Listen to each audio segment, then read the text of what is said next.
sometimes it's so hard for me to do what I know I need to do for myself because I'm constantly just like pushing forward for the next thing. And my psychology really controls what I end up, you know, my biology, I guess you could say. And I love that you talk about this concept of becoming more of the UI and thinking of, okay, the thoughts that you have can become sort of a dashboard for you to see what's going on right now in your mind. And then how can you choose to do something different?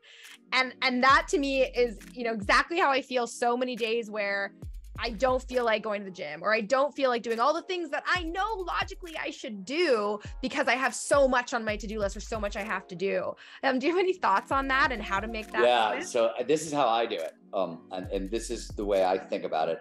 And I'm not saying you should do it this way, but right. I find this is a useful thing.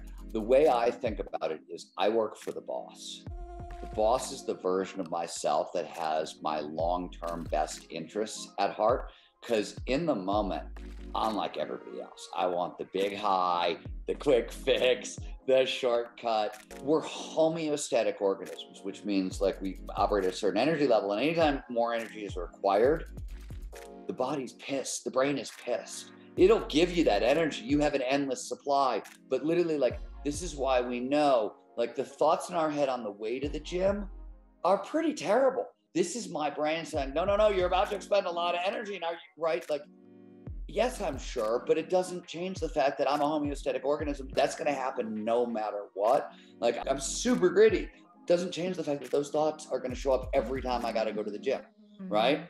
I've just learned to sort of ignore them because I work for the boss. The boss is the one who writes the to-do list at the start of the day, right? And when I win my day by kicking everything off my to-do list. And right, that's the boss's job. You know, it's like making the grocery store list before you go to the grocery store when you're not hungry after you've like read the Blue Zone diet handbook. And then you're like, okay, what am I gonna shop for the next month, right?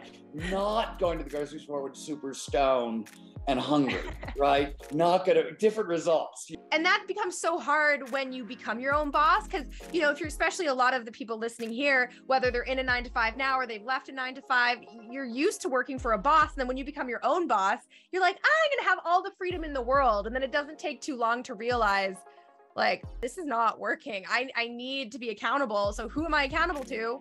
The boss. Like, just come up with that, almost that alter ego. So side note on this, but this is the thing that is most important of this game. If you're going to play the I work for the boss game, I have another cardinal rule with this, which is if I say it out loud or it goes on a to-do list, it's a goal and I accomplish it. I will die before I don't accomplish it. And the reason is, this is so true if you work for yourself and you're a writer.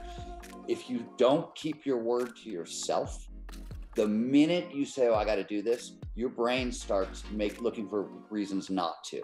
If you never break your word to yourself, if it goes on the to-do list and you're going to get it done, you never break your word to yourself, your brain stops considering it as an option. So quitting, failure, all that stuff, if your brain doesn't even go there anymore. But if you literally break your word, oh, I'm going to lose 10 pounds by New Year's, and you don't, right? You've broken a promise, maybe to other people, you've broken a promise to yourself, and yourself notices. Like, the brain pays a lot of attention to these things. So work for the boss, but if it goes on the to-do list, you have to be willing to die before you don't do it. Kind of. Yeah.